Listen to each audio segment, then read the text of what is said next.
prepping and painting. So we're moving in the right direction. So still some construction and flooring that needs to take place, but Have you got a hopeful move-in date?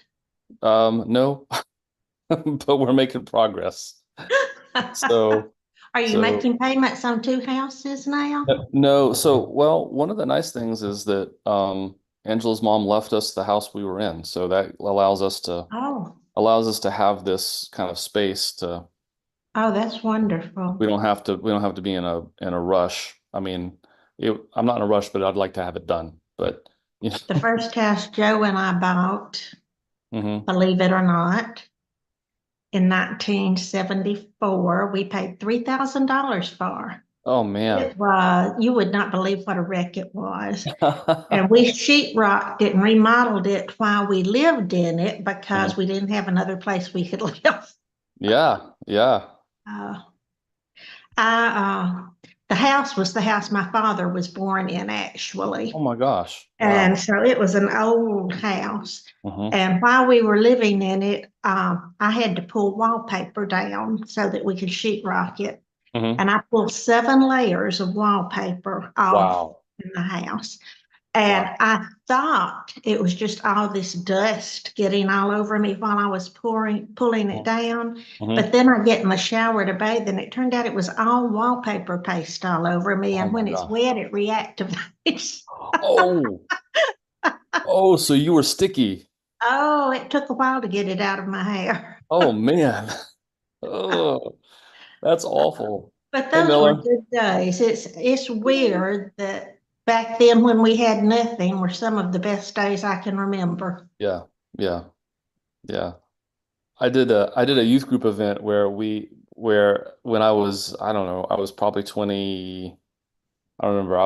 I was at Vanderbilt at that point, but I had asked for us to be able to do muddy games, which is a Hmm. common thing. You know, you have a take a part of the churchyard and you put water on it. You let it get muddy. They wouldn't let us do that because the lawn is too nice. They didn't want us messing things up, which was frustrating to me. So I had the bright idea. Well, since we can't use mud, let's use flour and water. That was a terrible idea. Not a good idea. That was a terrible, terrible idea. Now, it was a lot of fun. It was a ridiculous amount of fun, but I had so many angry parents because they couldn't get the paste out of their kids' hair. It was, but they had a Hello, blast. Miller. Hi. We're reliving our youthful days. Oh yeah. Yeah, yeah. Woo, It's good to see you. How are things up? How are things on the West Coast? great. We just Good. got back from a one night in the Olympic Peninsula. Oh, wow. We were originally gonna go camping, but the day we were gonna set up looked like really, really rainy. So Yeah. we got a cabin at the sold up hot springs. Oh, I Uh, nice. spent a week in the San Juan Islands at one time. On they're Wow. so Orcas Island. pretty. Yeah. I Yeah, it's we went beautiful. to San Juan Island with Rob's parents earlier this year. Um, and we're gonna go back to Orcas Island next year, I think. Oh, cool. Go back to what? Orcas Island. We that was back when I was studying with Leonard Sweet, and we were staying at his house, and he had this deck that went out right over the ocean, and Mm. there was a 60-foot giant squid that lived there. Oh my And every gosh. now and then we would see this big tentacle type thing come up and go back under. And then we could see whales breaching off in the distance. It was It's gorgeous. amazing. Oh That's so man. cool. That's amazing. Oh, So yeah. It The was. wildlife out there is cool. thank you for letting me know. So I've enabled chat. Sorry about the I hadn't yet enabled chat for people on Zoom. Well, good morning. So I know Tony is doing a HIV awareness or doing a VIV event today, so he's not able to join us. Um, so I tell you what, how about we do this? Paula, can you be the liturgist today? Gladly. Rob, do you mind being voice of the people? Sure. And Miller, if you can do the Hebrew Bible reading, and Okay. I will do the New Testament reading. Does that sound good to everybody? Super duper. All right. Well, let me go ahead and get the liturgy up on the screen. Let's see. And because I'm only using one screen today, I can't see everything. So I'm assuming y'all can see this. We can. I like it when I have two screens, but I'm at my parents' house today, so I'm limited. All right. Ready when Today you is October the 6th, my sister's birthday. Oh, happy birthday. Today marks the feast of William Tyndale and Miles Coverdale. Tyndale was arrested in 1535 in the Netherlands for daring to translate the Bible into English and challenging the doctrines of the Catholic Church. Coverdale continued Tyndale's work after his arrest and published the Bible in English on October the 4th, 1535. Just a year later, on October the 6th, 1536, Tyndale was executed by strangling and burning. Today, in 1683, German immigrants founded Germantown, Pennsylvania, on land that had belonged to the indigenous Lenape people. Many of the settlers were Moravian and Mennonite who were pacifist and sought a community where they could practice nonviolence. Their commitment to nonviolence irritated leaders of the British colonies. 5 years later, Germantown would become the site of the first anti-slavery protest in America.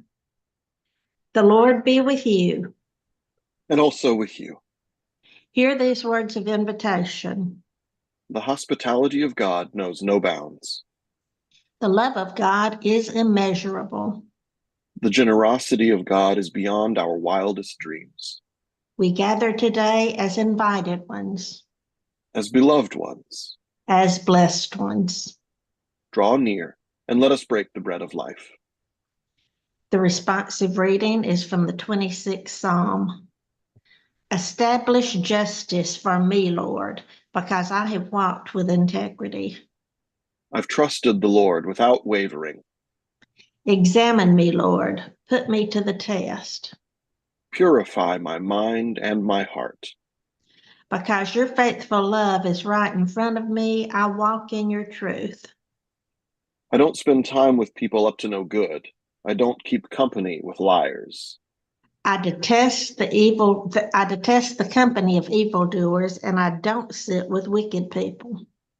I wash my hands. They are innocent.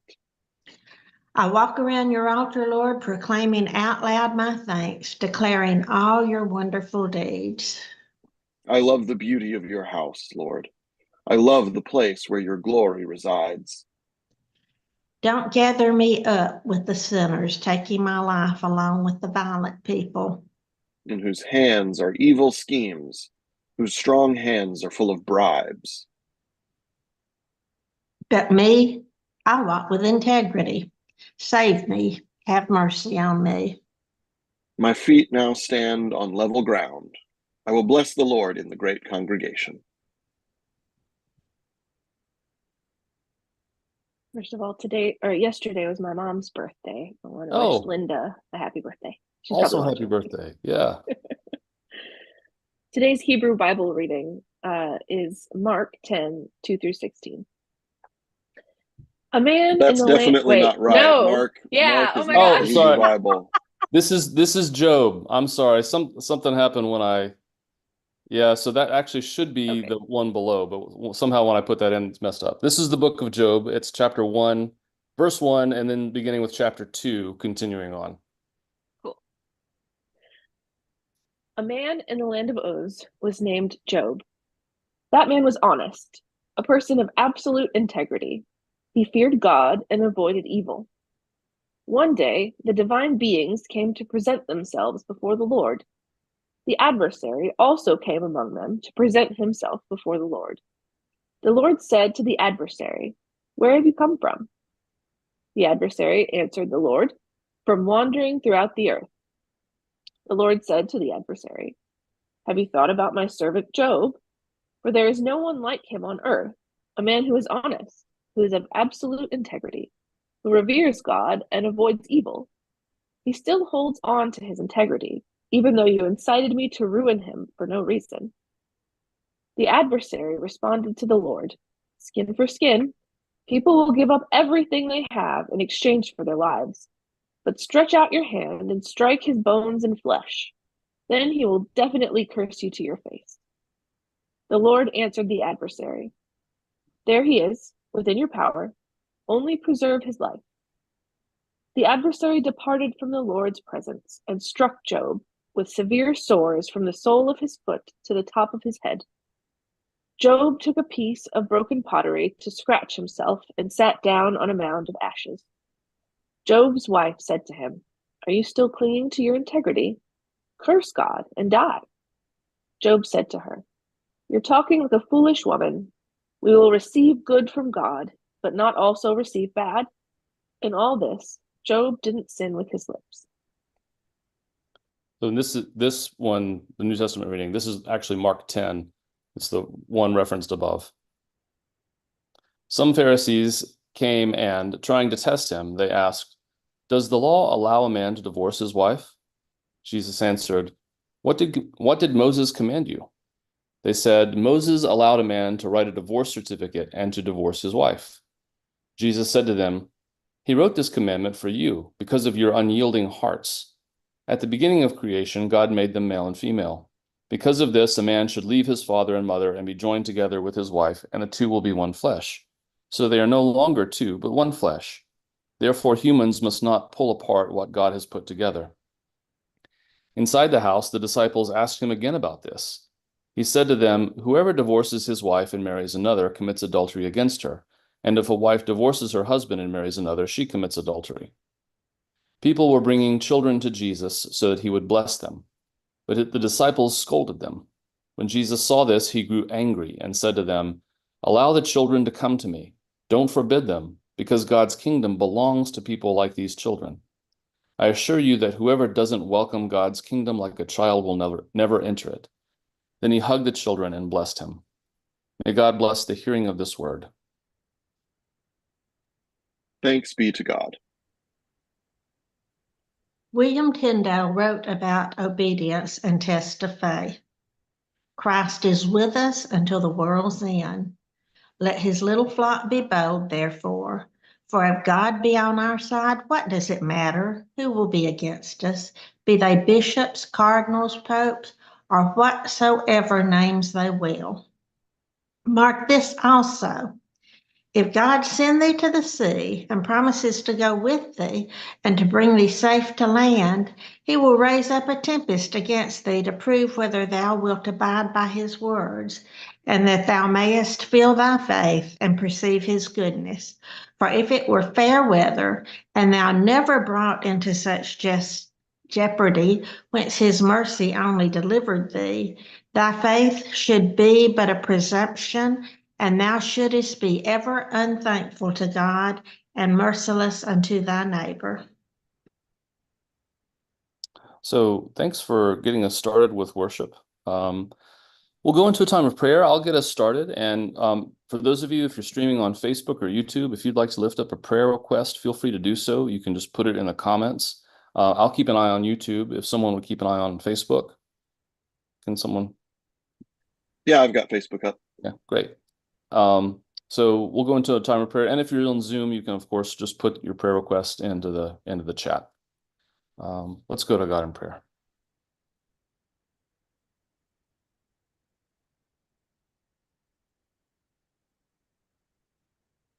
Gracious God, we are grateful that to people like children, you make your kingdom available. We ask that you make us like children in our trust, in our curiosity about the world. And we ask that you make us mature in spirit, mature in controlling our tongues. We ask, God, that you make us both childlike and mature, and that you would bring this kind of peaceful thinking to the entire world. We pray especially for places where there is conflict that we hear about on the news, especially in Lebanon, Gaza, West Bank, and Israel, especially in places like Ukraine and Sudan. God, we ask that you bring peace to the world, a peace that is not born of oppression and silence, but that's born of justice and right relationships between people and between people and the planet.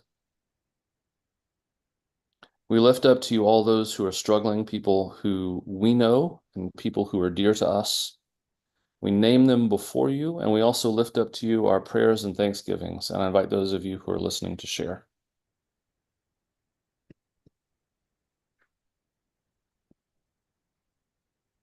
For Scott and Angie McCullough and the death of their son.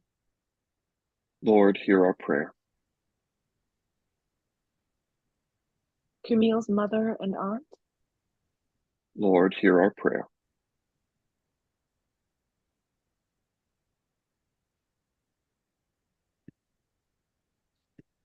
For the, For for the unemployed, that they find work. Lord, hear our prayer. for all the responders on the East Coast trying to put towns and communities back together again. Lord, hear our prayer.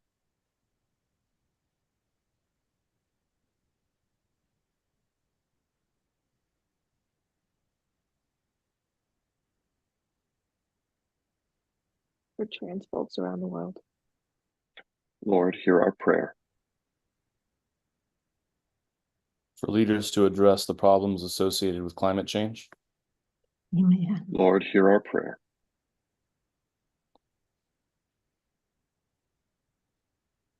For Hugh.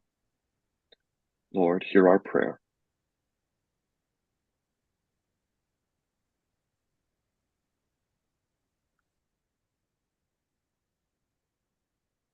For Vicky.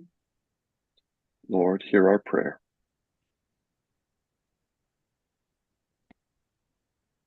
For those in the path of the newly emerging tropical storm in the Gulf. Lord, hear our prayer.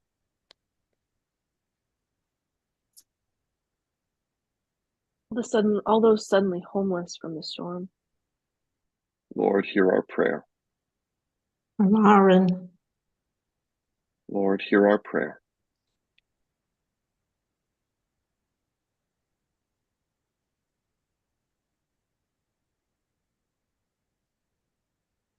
For all those deluded by false prophets and teachings. Amen. Lord, hear our prayer.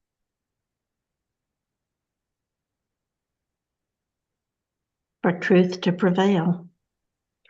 Lord, hear our prayer.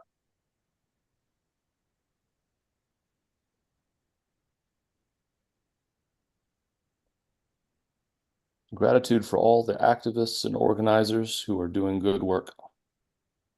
Lord, hear our prayer.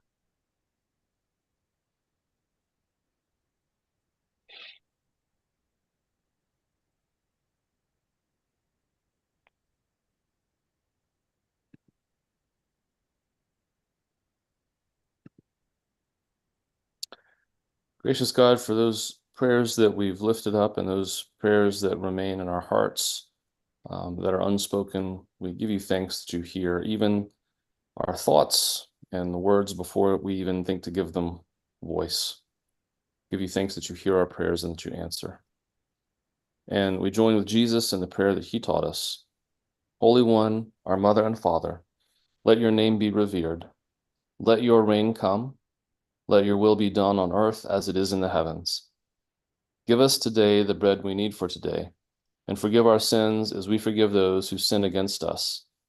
Save us from the time of trial and deliver us from evil. For yours is the sovereignty, the power, and the glory, now and forever. Amen.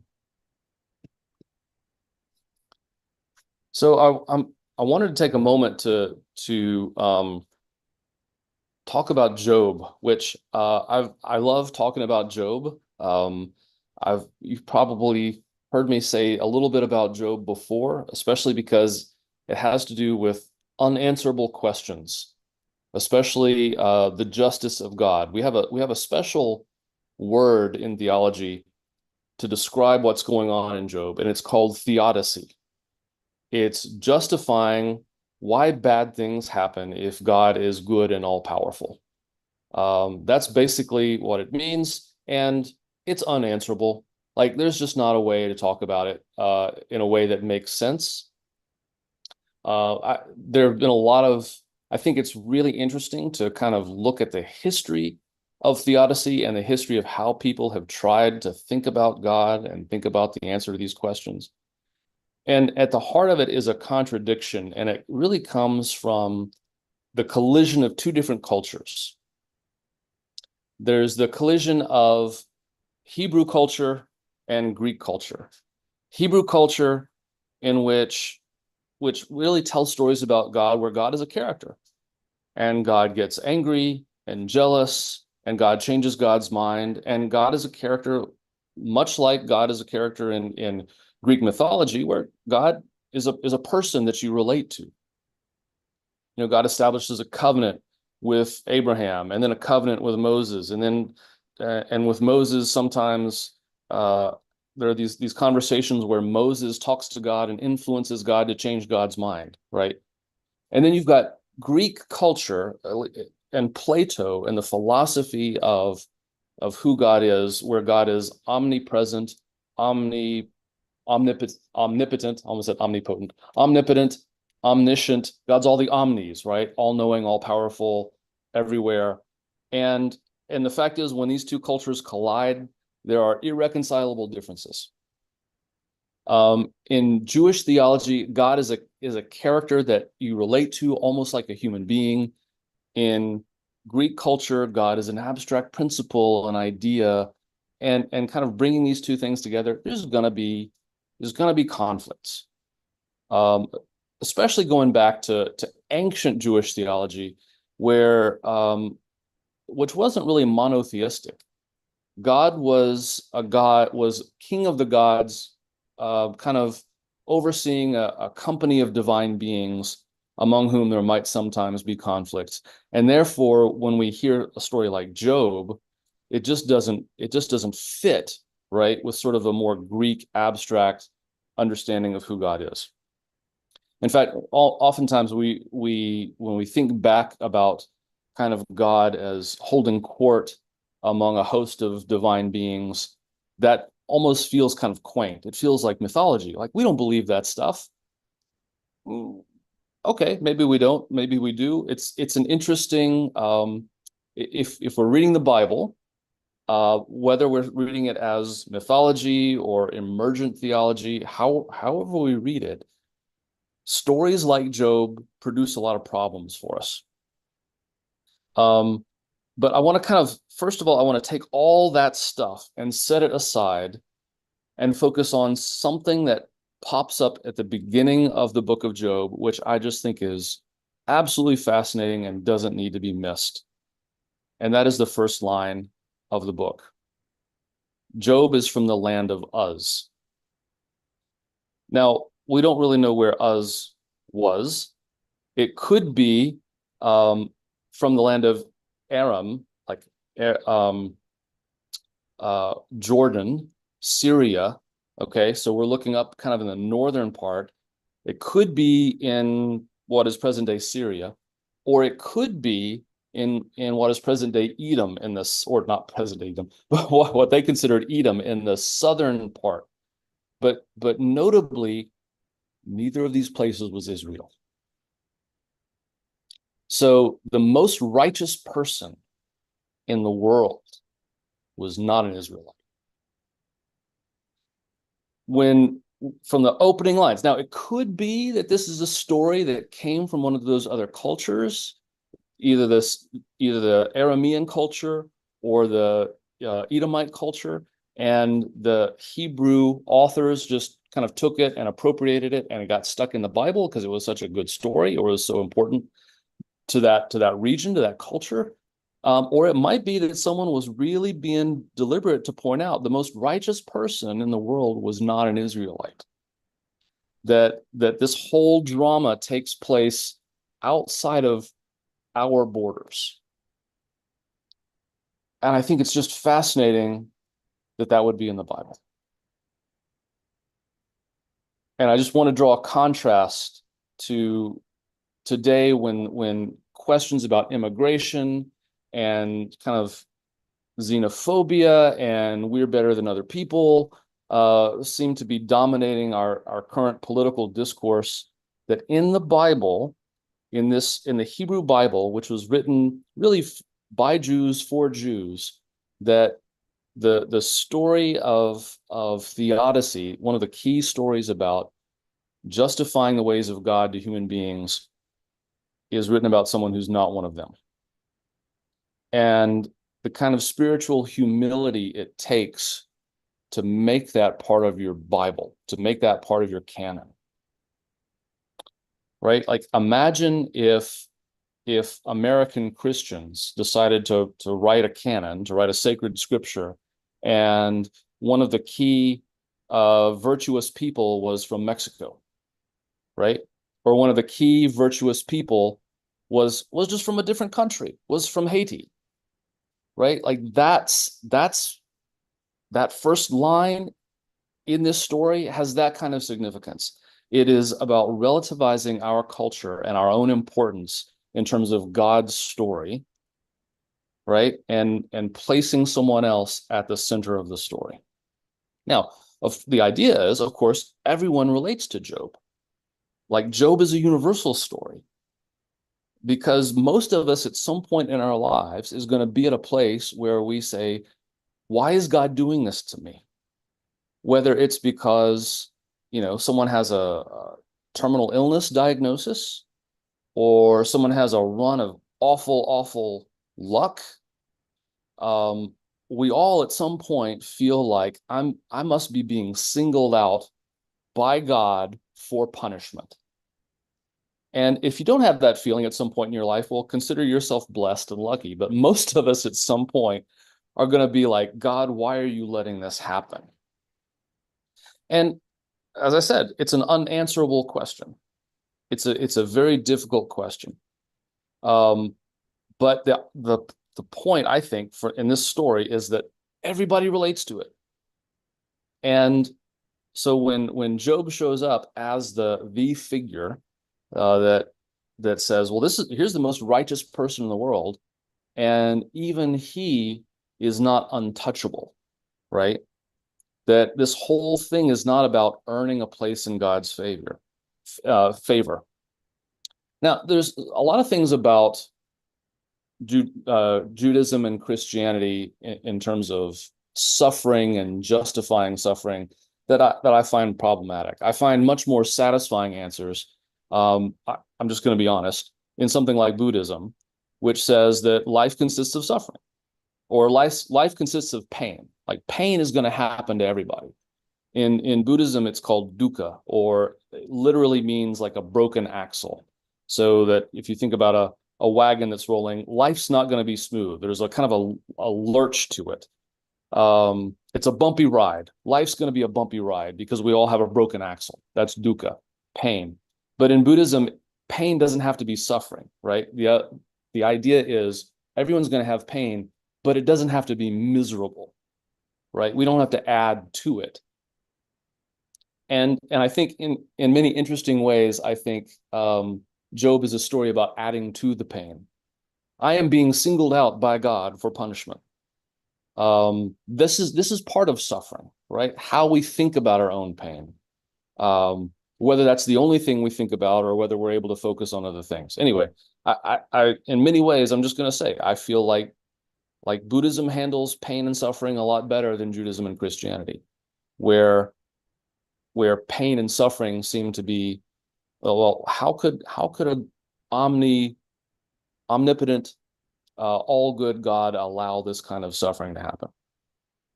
But that said, the story of Job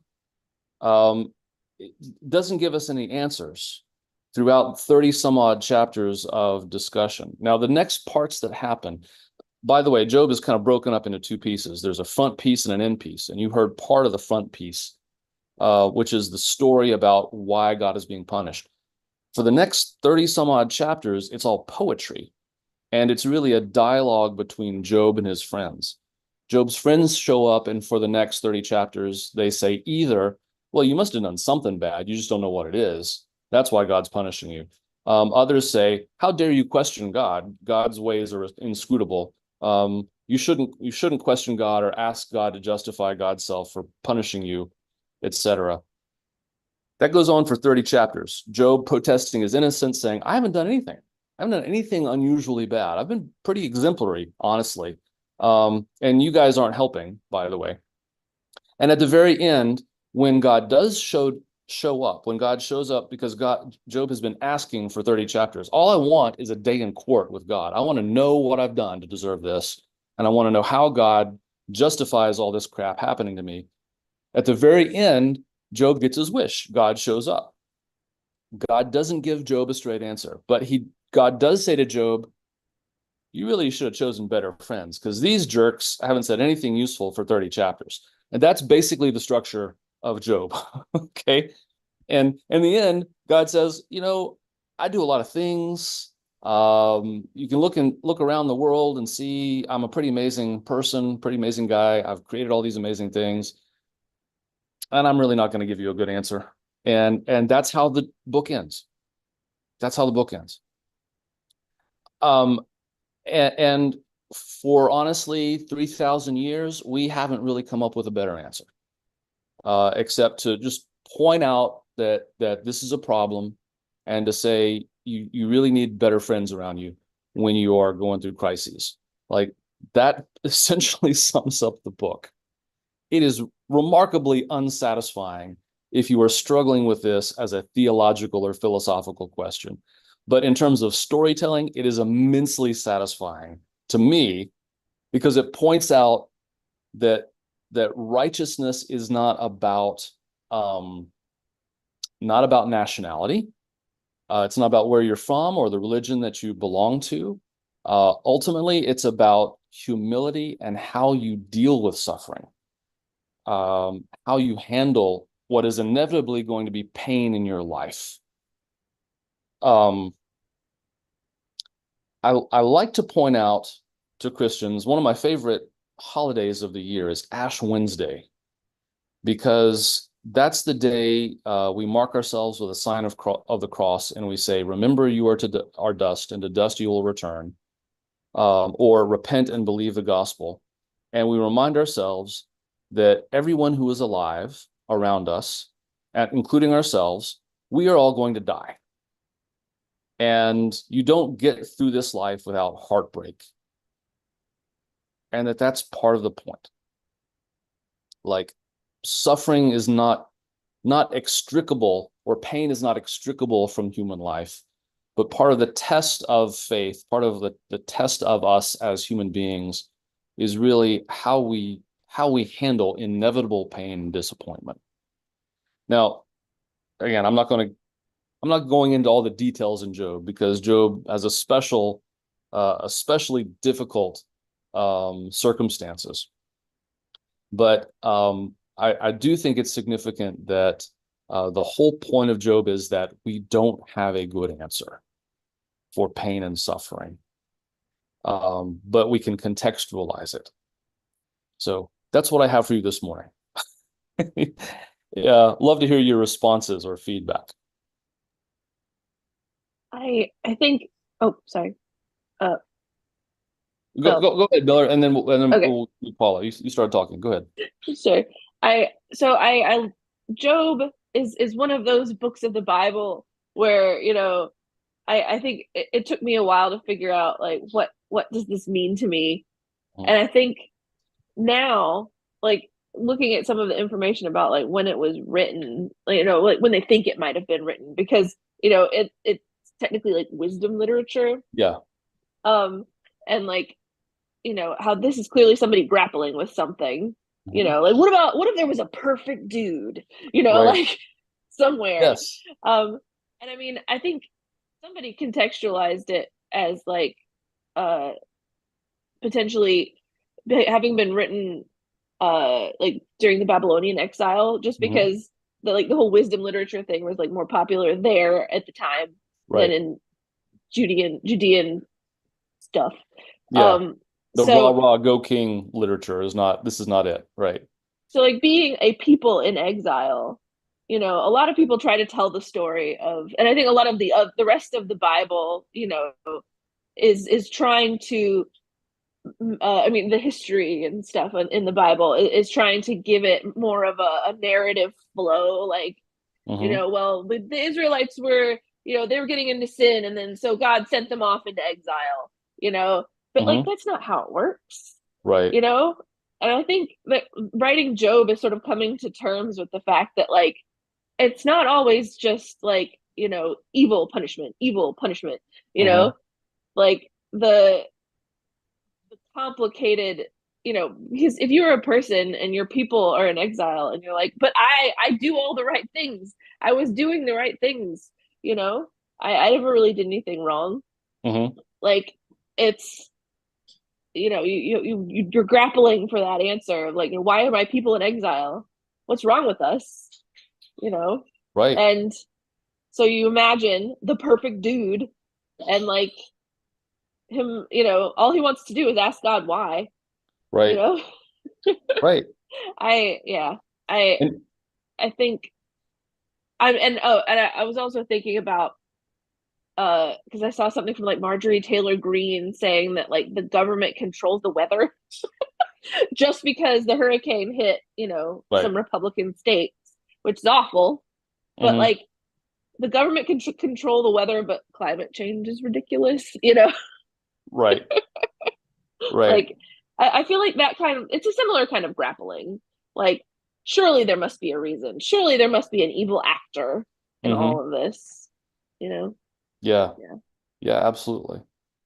Yeah, and as you were saying that, it occurred to me, that it's not like these kinds of disasters, they're not selective. Like, they hit everybody. Like, even include, so if it was really poor aim on God's part, if God is like, I'm going to publish Republican states, but we're going to, hurt a lot of people who aren't anyway. Very bad aim. Anyway, go ahead, Paula. Would you pull up the greeting again? Oh, absolutely. Years ago, when I was a Baptist and studying at a Baptist seminary in New Orleans, I had gone down for a week-long workshop, and they have student housing there where they bought a hotel. And when you were there for workshops, you could stay in them. And I was in one of those with a friend, and it was an adjoining room where they had put some men in the room next to us. And this was during the days of the Baptist witch hunt, where all the seminaries were going through firing all the professors that they didn't think were conservative enough. And these guys were definitely on the conservative side. And they had a prayer meeting in the room next to us, and we heard every word of it. And they used the greeting. Oh, I'm sorry, not the greeting, the responsive reading. Go down. Yeah, here we Okay. go. They Yeah. used the 26th Psalm as the basis of their prayer and started out praying, establish justice for me, because I walk with integrity. I've trusted the Lord without wavering. Examine me and put me to the test. Purify my heart. And I spend time with good people. I don't keep company. And they were praying. The whole prayer was about how good they were in their side and how evil the other side was. Yes. And this is such a contrast to Job, who, as you mentioned earlier, is so much humility in his approach. And instead of telling God what to do, like these people are, he's questioning, which a whole different thing. And we have to be so careful when we're using scripture, or we use it to justify our own sin and our own brokenness. Well, not brokenness, our own attitudes that are really cultural and just prejudices more than anything else. Um, I much prefer the questioning, I'm not sure why this happening, God help me, than God, this is what you need to know about me and this is what you need to do. Yeah. Yeah, absolutely. Well, and I think that I mean, that's in there for a reason. Like, the lectionary picked Psalm 26 to go with Job, because you do have that attitude of this psalmist attitude, which is obviously part of the theology of the Bible, where I don't sit with scoffers, I sit with the righteous people. Where I've kept my hands clean. I'm not like one of these other people that's, an awful heathen sinner. Um, that's a perspective that's in the Bible. And part of it is we have to kind of wrestle with those things. Um, Also, so I put in the Tyndale prayer just because that's also, or I mean the Tyndale reference, not only because today is the feast day of William Tyndale, but because his attitude was like, yeah, if you're on a mission from God, God's going to test you. Like this is testing from God, and that's all another perspective, right? That's in the Bible too, that God tests people. So we have all these different theological views, none of which are good answers for theodicy. Anyway, yeah. Camille says, I have learned that change only comes through chaos, pain, and crises. One cannot exist without the other. In some ways, this is the definition of the divine. And then she goes on to say, the responsive reading reminds me of the parable of the Pharisee and the tax collector in Luke. Yeah, absolutely. Right. That's clearly a reference to existing acceptable theology in that for that time. Absolutely. Go ahead, Rob. I see you've got your hand up. Yeah, the thinking about the psalm, I think it's interesting that in his own, actions and teachings, Jesus certainly seems to go through a certain amount of deconstruction of the 26th Psalm. Mm. um, I mean, to the point even that you're reading that line about my hands are clean, right? I mean, I immediately think of Pilate. Yes, yeah. Exactly. Oh, absolutely. So what about Jesus spitting in the dirt and sticking his hands in it? Yeah. Yes. yeah, let's make some nice mud here. I've got dirty hands, and we're gonna heal your eyes. Like there's this, yeah, it's subtle, Mm-hmm. it's not that every single line of the 26th Psalm is being upended, but it is certainly going through some deconstruction by the time Jesus is walking around. So I think that's interesting. And Yeah. I think it points to, a theme that is really, really important in Job, and I'm going to say in the wisdom literature generally, um, which is that as it turns out, life is not made of getting what you deserve, Mm-hmm. for good or ill, right? And honestly, that cup varies from day to day. Um, I love Job. I think saying from the outset, like, no, this didn't happen. If you're grappling with trying to say that this happened in the same way that perhaps you believe that various stories in the Gospels happen, good luck, Yeah. right? That is not what this is. I think of this as like some of the, people talk about like Mary Shelley inventing, science fiction. The author of Job invented speculative fiction, if I can use a slightly more inclusive term, right? Because it's Mm-hmm. not about scientific speculation. Um, I absolutely love it because it's like a Twilight Zone episode. Mm-hmm. I mean that there's the man in the land of Uz. That to me, it's like once upon a time or Mm-hmm. a long time ago in a galaxy far, far away, Yes. right? Um, or how did it read to people back then? It clearly is reaching for something to say, no, no, no, you think but you don't know the place this happened, you don't know the time, you don't know this person. We're getting outside of all those expectations, which Right. is such a narrative, trick to play. And so here it is, this ancient speculative fiction that is running a thought experiment about a person whose character and integrity are the most important thing to him. Mm-hmm. And it's using that to explore the fact that life is not made of getting what you deserve. Mm-hmm. Because life is not made of getting what you deserve, as the Tyndall passage reflects, when the bad stuff happens, because it's going to happen, you find out what you're made of. And so the author just throws this stuff at Job to an absolutely obscene degree and just continues this thought experiment. Mm-hmm. What is going to happen to this guy who is so dedicated to being who he's convinced he is, right? He is Yeah. not willing to stop being the person that he is confident he is. And if that means he sits there covered in sores and he didn't deserve any of it, and his lousy friends keep telling him useless things, he doesn't change. That is an amazing, amazing story. It is. And like the fact that people want to, and I'm not talking about you in the context that you've put this in, but the fact that people want to reduce this to theodicy drives me crazy. Yeah. Yeah. I think theodicy is the least interesting theological and philosophical problem around, for the reasons that you've elucidated very clearly. Like it's unanswerable. And if you try to come up with an answer, like it's useless. Mm-hmm. I mean, in my mind, what theodicy is a category mistake, because you either proceed from a set of priors. Well, here's what I'll say. It's not even an either. You are proceeding from a set of priors that cause you to believe certain things about the character of God, if you believe in a God, right? Mm-hmm. Perhaps you don't. Either those priors tell you that God is of a character that we can be glad the divine possesses, or you're going to say, no, God is of dubious character, possibly extremely dubious character.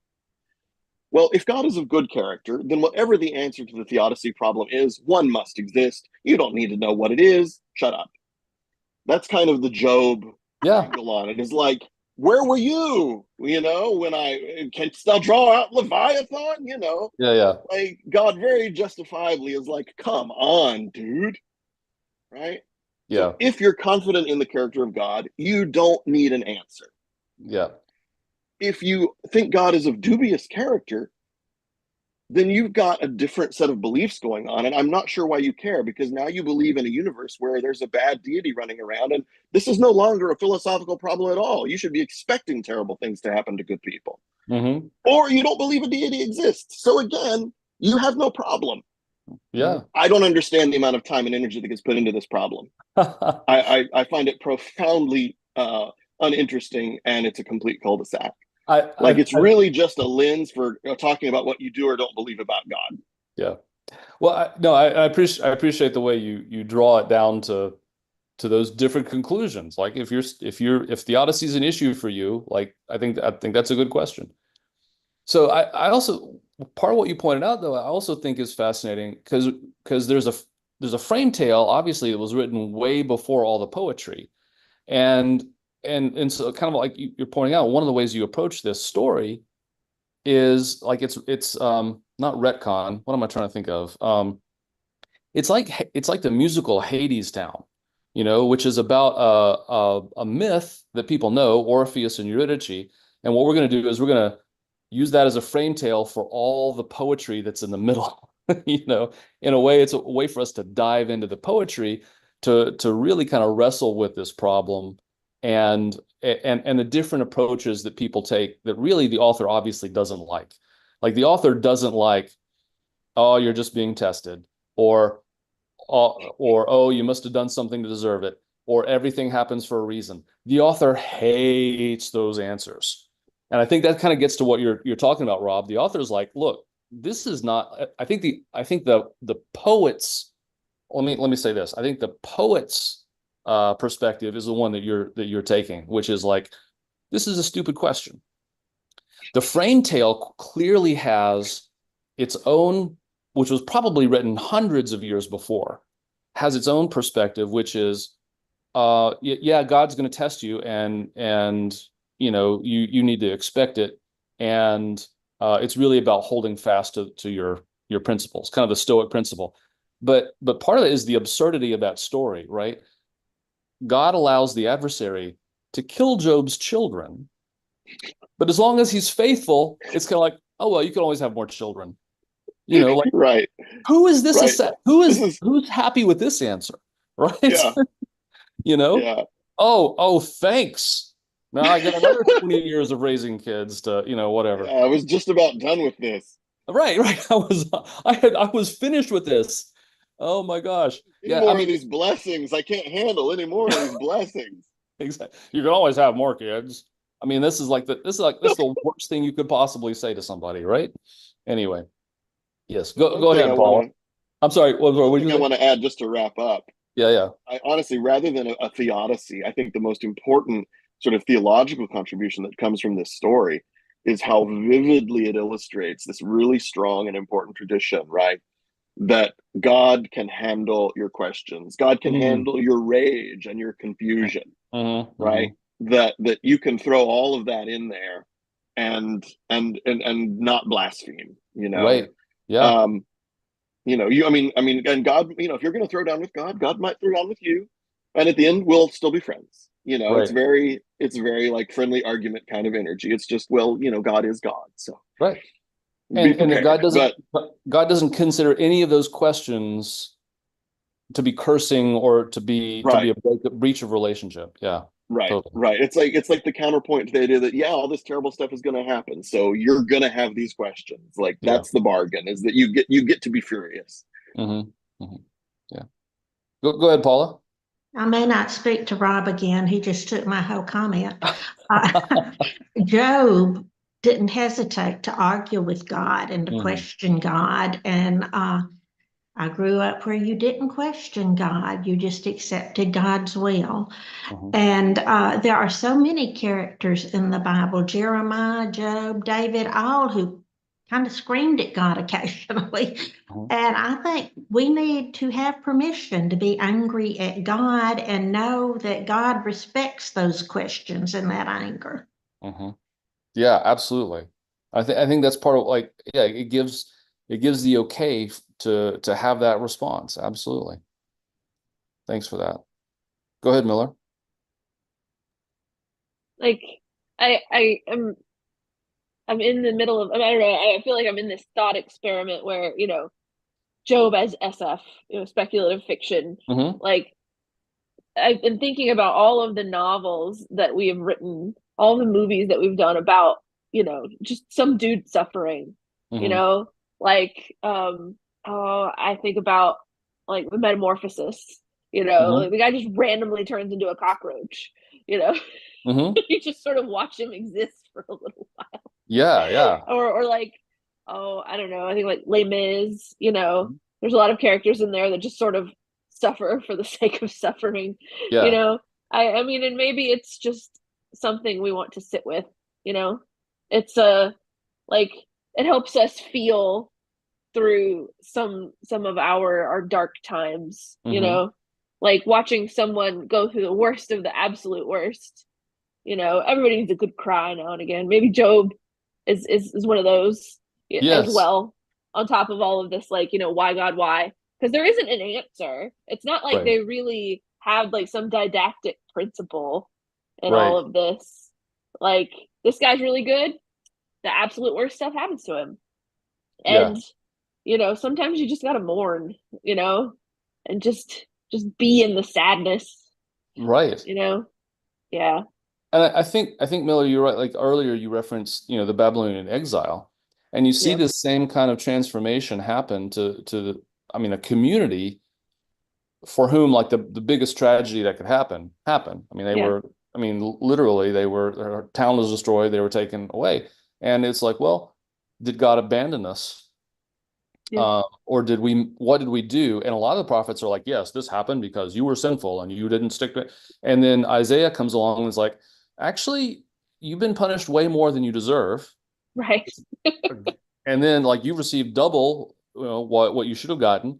And then said, maybe this happened so that other people would be amazed by God's faithfulness to you and by your Because it is faithfulness to God. pretty amazing. Like Yeah. thinking, looking at the history of the Jewish people, like the number of times they've just been like completely scattered, Hmm. and yet their culture persists. Right.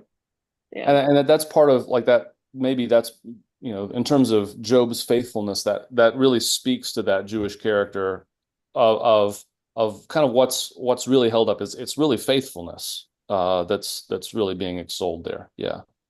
Yeah. Thanks for that. Go Also, ahead, Paul. one last thing Oh, though, I'm sorry, sorry. sorry. I This is sort of an aside, but like we've paired two complicated passages together. Hmm. And I would be remiss if I did not comment on the fact that like Mark contains one of like those clobber passages that people like to Yeah. bring out against, especially non-binary folks like me. Um, Yes. God created them male and female. So Yeah. today is the why God day. Right. why Right. why is this in there? Right. Yeah, and I debated whether or not to just to include that one or to pick a different one because it is an electionary. Yeah, and I'll say something about that in a minute. Go ahead, Paul. I want to let you get your. Several comments from the chat. Mhm. Camille says, in some ways, these crises and trials not only test Job, but they expose his friends' loyalty and support, and they are the ones who are judged in the end.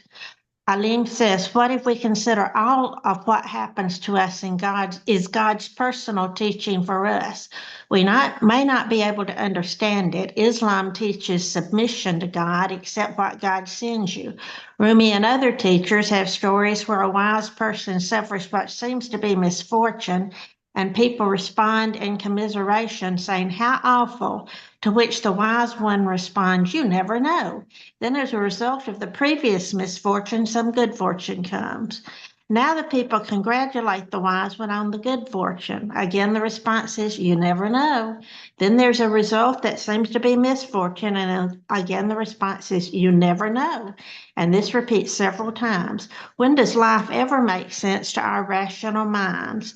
Faith says God is and far beyond understanding of rational minds. Mhm. Rob says, I think the idea that all things work together for good for those who love God is definitely a biblical attempt to embrace the idea you're describing, Aline, albeit without explicitly assigning responsibility for everything that happens directly to God.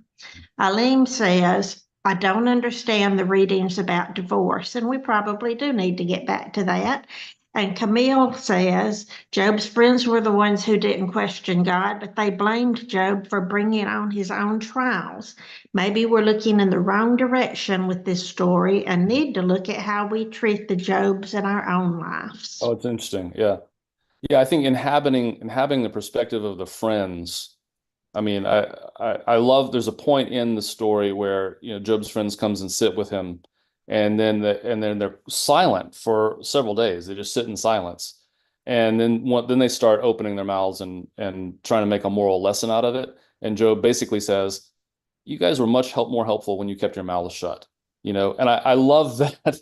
Like that's such a great line in the whole, and it's probably one of my favorite lines in the whole book. Um, Yes, I mean, I like Miller, your comment. Job is a directive as a directive for community care. Exactly. Like when to shut up and just be with someone, right? So I do want to say a couple words about Mark. And again, I mean, we could spend another 45 minutes on Mark, but the passage in Mark has been used as several ways of clobbering. One, it's been used as clobbering for uh, uh, gender non-conforming people, non-binary people. God made them male and female for each other, and also anti-gay kinds of theology, and as anti-divorce. When again, just to put it in historical context, who had the power in that day, right? The people who had the power were it was male power. Men could divorce women at any time, and basically by saying they wanted a divorce or by accusing someone of adultery. And Jesus was saying this is not good. Jesus is saying is really about. He says the only reason you guys were permitted to divorce is because God knew y'all had hard hearts. Basically, Jesus is trying to hold people to a higher standard um, than the cultural standard of their day, which was to say, if you divorce someone, you put someone out of your house, you've deprived them of property, agency, power, etc. This was really a verse that was meant to protect the people who were most vulnerable at that time, which was divorced women. And Jesus's words for doing that, I don't think if Jesus had known how those would be employed 2,000 years later as weapons to disempower more people, I think Jesus might have chosen different words. I'm not saying that Jesus didn't have divine knowledge, but I think that's what we're running into in that situation. Jesus was using rhetoric which was appropriate for the day to say, You can't leave people without support. You know, that 60-year-old men divorcing their wives to run after 25-year-olds like modern celebrities do, like that's a bad thing. And I think this is Jesus's way of trying to articulate God's purposes. Now, the declaration that whoever's divorced commits adultery, again, part of that was, I think he's looking squarely at older men who are divorcing their wives so they can go after younger women, that's the problem. And I think that was probably Jesus's most delicate way of putting that. He could have used a lot stronger terminology or a stronger language, but he was also trying to tie it back to previous biblical stuff, right? Back in Micah, where God says, "I hate divorce," and covering your it's kind of an odd phrase, covering your garments with violence, but it seems to indicate, I hate divorce and domestic violence. I hate the way men treat women, would be a great way to wrap up Micah. So I think it just happens to be the words that were used that now get appropriated and used again as a clobber passage, whether that's against divorced people or whether that's against trans and non-binary people or gay people. So other thoughts, responses? Well, I think so. I want to point out Miller's comment in the chat. Not every statement means all the things all at once. Yeah. You Yeah. know, that's important. Like, because people will. I mean, honestly, this is an angle on why context is important, right? Yes. Context is about understanding. Okay, what do we need to focus on here? And Mhm. in the absence of context, it's very easy to just sort of try to make it mean all the things. I mean, like, and because for crying out loud, people go back to, Genesis and start trying to talk about gender essentialism Mhm. because, this story about, a man and woman. And it's like, I mean, I love the what people have said about the fact that, like, well, yes, there was morning and there was evening. Like, there are sunrises and sunsets. Right. I mean, and God created the crawling things. Well, slugs and earthworms are non-binary, for crying out loud. Mhm. Like, so when they were going onto the ark two by two, we have little, like, non-binary couples of slugs, I guess, that we need to start Exactly. picturing, right?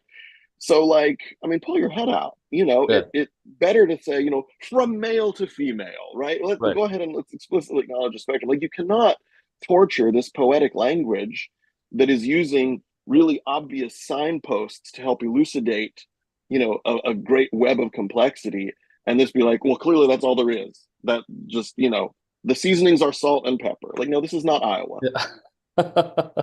Well, can I tag on to that too? I mean, again, if someone's going back to Genesis, and then which Genesis story are they using?